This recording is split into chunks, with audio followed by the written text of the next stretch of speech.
Well, what I've done is that immediately we were sworn in, I've been having some personal interface with the governor-elect in the person of Dr. Alex Oti.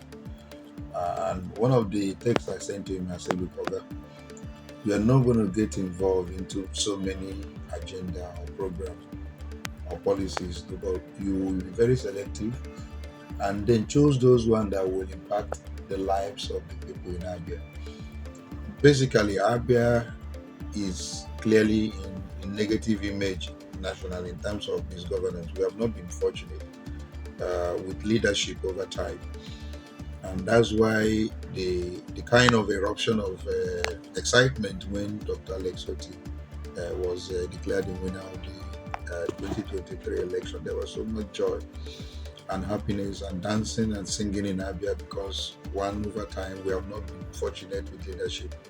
Now, the man, Dr. Alex Oti, has been very consistent in fighting for the liberation of Abia. And he has most times said and written what he intends to do in terms of governance if given the opportunity. Now that God has made it possible, he has written so much. One of the places that he wants to really tackle is Aba. We had thought that we took his Basil from that axis, something fundamental should have been done, to make sure that Abba regained his past glory. But nothing was done. Basic infrastructures are not there. There is no power. Energy is not there. So Dr. Alex even made a promise that he's going to create a special agency that will be in charge of Abba to tackle the basic deficiencies in infrastructure. So that again is key. Already he has invited Julius Berger. Yes, the MD of Julius Berger has paid visit there 2 times now. And then having Julius Berger as a partner in terms of construction in Abia means the man meant well. The money determines the day. If the man has already started dealing with such a reputable company in terms of construction, that means that will be the standard that will be used throughout the entire administration. So it's something all of us are looking forward to really change the narratives in Abia, then change the narrative in Umuahia. Umuahia does not look like a state capital.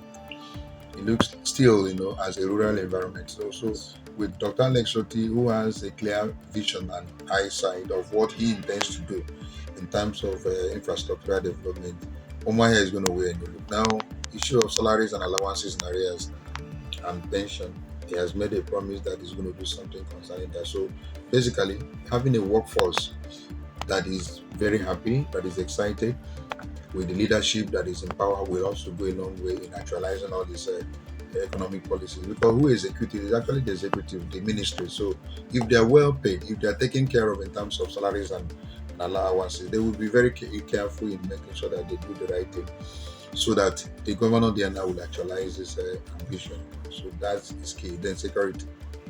Environment that is free, environment that is safe. It's an environment anyone will want to come and invest. So security is going to occupy a top priority in his governance. And I believe that, God helping, if we engage a lot of these boys who are jobless with creation of work for them to do, issue of cleaning the environment, issue of agencies of managing the transport sector, and other things that can make people to be employed, you remove good, bad people that will constitute a security risk, from the street and put them into employment. And when they are very engaged, they will not in any way engage themselves in all those various crimes, that put safety in issue in the state.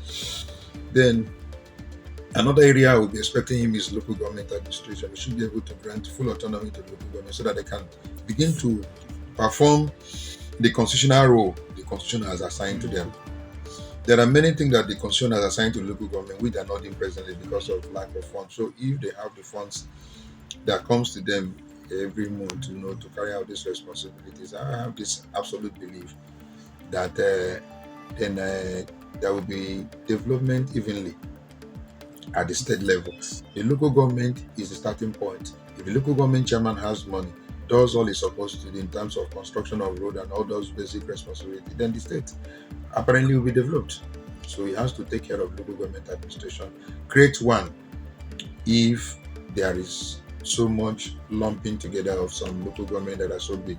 You can divide them into administrative units, to make it easy for development to get to the grassroots. So that again, then be very careful in management of the resources, affluence, and you know the way politicians utilize funds, believing it is something that does not finish. It's very important. This man is an accountant. I'm not too sure that he will be ready to enter into a flagrant display of flamboyancy that actually will, put a strain on the treasury.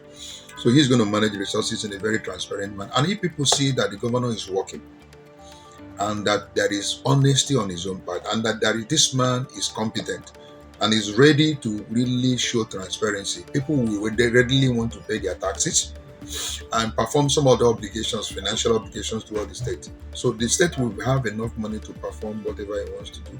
If they discover that the governor himself is showing, some level of commitment in transparency and commitment towards carrying out his policies or the promises he has made to them and others. So to me, that is also very key. Now, management of the state roads and federal roads is key.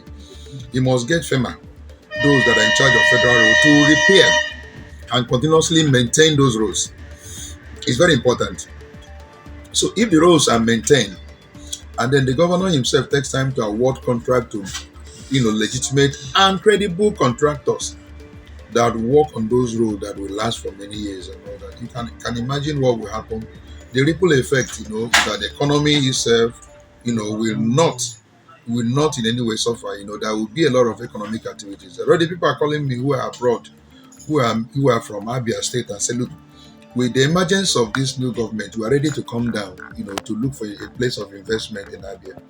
Because what they are looking for is transparent governance. They are looking for somebody that will show capacity and competence. They are ready to come back.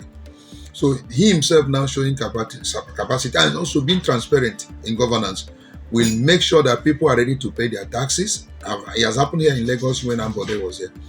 People were calling from UK and said, oh, please, can you people give us the account number for us to pay our taxes, because we know that the government is working. So Nigerians are always very cooperative with the people who they elect as leaders. So far, those leaders show high level of transparency and competence. They are ready to cooperate with you. So if he does that, I can assure you that Abia State will be a sign of sure. It's a model that other states want to imitate. If Aba occupies, his pride of place, where a lot of commercial activities will take place in the sub-region, you see that a lot of people, will really bring a lot of money to come down to Aba to do business. So he has a lot to do. And I've just mentioned a few things that he should concentrate. These few areas will create so much impact, both on the people, on the economy, and then the next 4 years is guaranteed for him.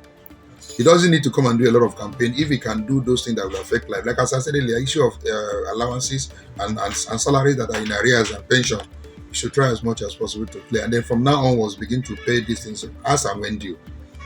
The workforce that is very happy will always want to ensure that he executes his program in a very seamless manner. So these are the kind of things I want him to do. So being there, we're making all those recommendations in our list, which I know that if you follow faithfully, he will have a long way to go as a model state. The only Labour Party is now Dr. Alex Otamin in Abia. So if Labour does well through Alex, then it becomes a model for other people to say, okay, Labour now has become a sign of show. Let's follow it, because that is the only party that can remember. Other parties failed us.